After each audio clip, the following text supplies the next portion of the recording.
Good morning. Coming to you today from the beautiful city of Coral Gables, Florida. I'm out here today photographing with the Fujifilm X100VI. I have attached to it the brand new Freewel filter already installed on there with a hood. Combination of two filters on there. The main one that I want to be using is the polarizer. It really looks nice on the camera. I'm going to go ahead and get a picture of that reflection of the building.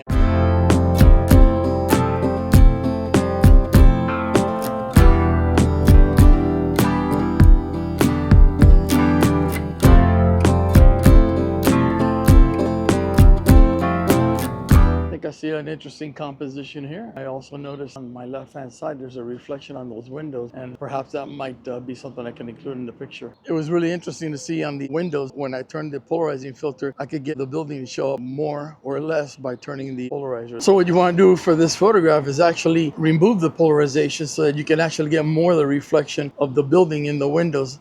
And I thought that made for an interesting photo. I'd rather have a reflection of the buildings on those windows than to have dark glass. I kind of focused at a midway point because I'm trying to get everything in focus. I shot at f8. Then just to make sure, I went ahead and focused on the building all the way at the back to make sure that I had that in focus. Talk to you a little bit about some of the settings I have on the Fuji X100VI. Shooting totally manual. Picking the aperture with the aperture ring. Use the shutter speed dial with the front ring dial on the lens. I have that set where I can turn it to pick different film simulations. I started out shooting just RAW, but I've gone ahead and changed to RAW plus fine JPEG. I want to see how the rendering of the image comes out using the film simulations of the Fuji X100VI without my editing. I want to see how the JPEGs come out. One thing that I like to do with my compositions, I don't like to have dead space. I'm typically filling the frame in all corners. I did bring the wide angle lens adapter for the Fuji X100VI.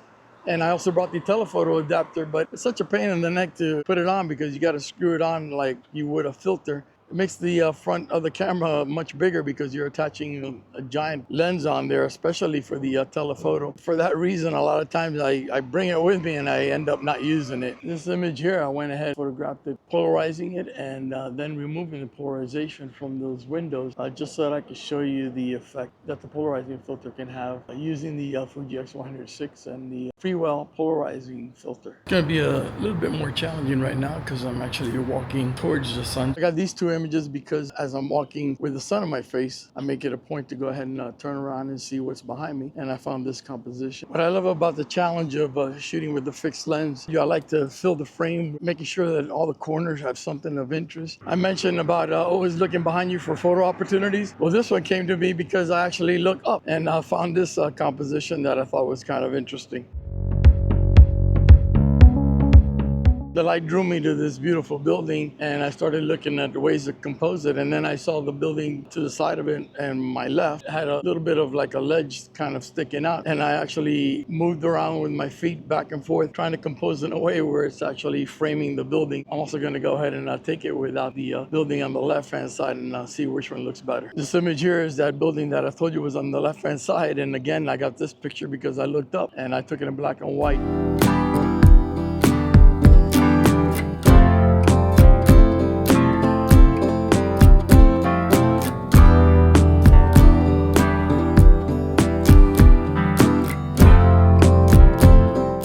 Enjoying about the photography out here today is, for starters, there's a lot of photo opportunities, and then also the mixture of new architecture with old architecture, and then the fact that some of the new architecture is actually made to match the old architecture, so it's modern but in a very beautiful antique kind of way, I guess you would say. The combination of these buildings, everything just really works together really well. Just beautiful. The streets here are immaculate. The day's gorgeous. There's barely any clouds in the skies. It's only 8:30 in the morning. I've been shooting for well over an hour. I've exhausted one battery. I got about 200 images on one battery. Don't have the image stabilizer on or anything like that. Kind of gone through that one battery pretty quick. Talk to you a little bit about the way I select my focusing. I am selecting a very small focus box, put it on the spot that I want to make sure it's in sharp focus. Another thing I do is once I finish taking that image, I double tap the joystick on the back of the camera to get the focus point to go back to the center.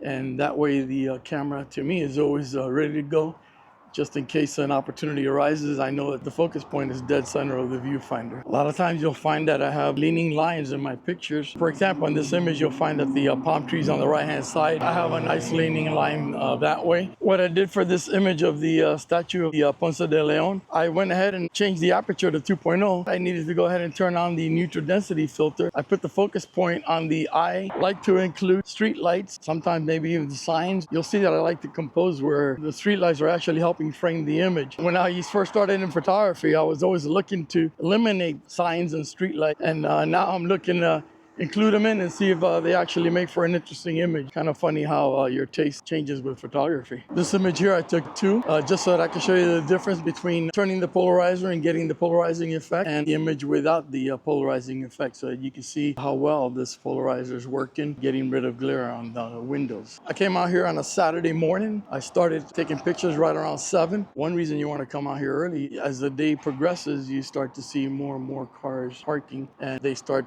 becoming an issue. When you want to take a really pretty image and be dealing with a bunch of parked cars. In the 2 hours I've been out here walking, taking photos, I've walked 2 miles and 4,560 steps. So it's a great way to get your morning exercise in. Still got some decent light, starting to get a little harsher by the minute here. I'm gonna go ahead now and remove the polarizing filter on, and I'm gonna go ahead and attach the wide angle lens adapter to the Fuji X100VI. See if I can do some nice compositions and get some nice images with that. Show you what the camera looks like with the wide angle attachment on the Fuji X100VI. The wide angle attachment actually looks pretty good on there, unlike the telephoto attachment that does not look attractive on the camera.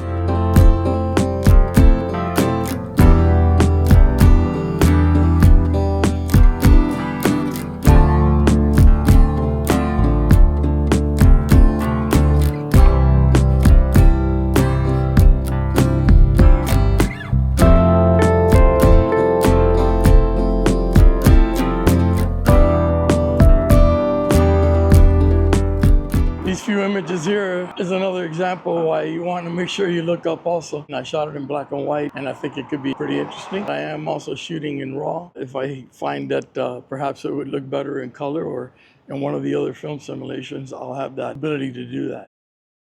The battery finally totally died on me. I managed to get 150 images. One thing that I do to try and save battery life, I go ahead and turn the camera on and off between photos. That's one way I try to always save battery life. It's kind of an old habit that I got into once I started shooting mirrorless cameras. So now I'm gonna go ahead and start walking back towards where I came from. What this is gonna do is on my right-hand side, these buildings will be front lit.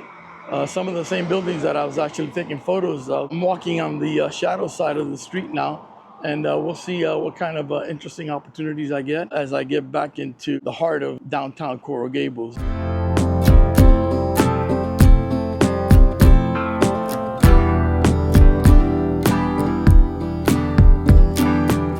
I'm going to show you what is my favorite camera bag, especially when I'm using the X100 series cameras. Just a beautiful bag with leather cover on it, and I believe it's the retrospective 7. I'm not sure because I couldn't find the model number on it. My understanding is they don't make them anymore. I bought it on clearance. It's my all-time favorite camera bag, and it's one that I will never get rid of. Just a gorgeous bag, and really perfect for this kind of a camera. It really throws you back in time, just like the Fuji X100V does. Some information regarding the wide angle and the telephoto adapter for the X100 series camera. I have the version 2. It automatically tells the camera that you've gone ahead and attached one of the adapters on there. The original one does not do that. That's the only difference. So you may be able to pick up the version 1 for a better price than you would the latest model. You'll just have to go into the camera and you'll be able to tell it that you've attached the adapter on there. 28 is a little bit wider, obviously, but it doesn't feel ultra wide. I wouldn't have any problem shooting all day long with this range. 35mm really is the perfect lens range as far as street photography. And I'm not out here photographing people. Perhaps for photographing people, you'd want something a little wider, a little tighter. For me, 35mm for architecture and landscape, that's perfect. I hope you guys have enjoyed this video out here today. I ask you to please like and subscribe, and I thank you for watching.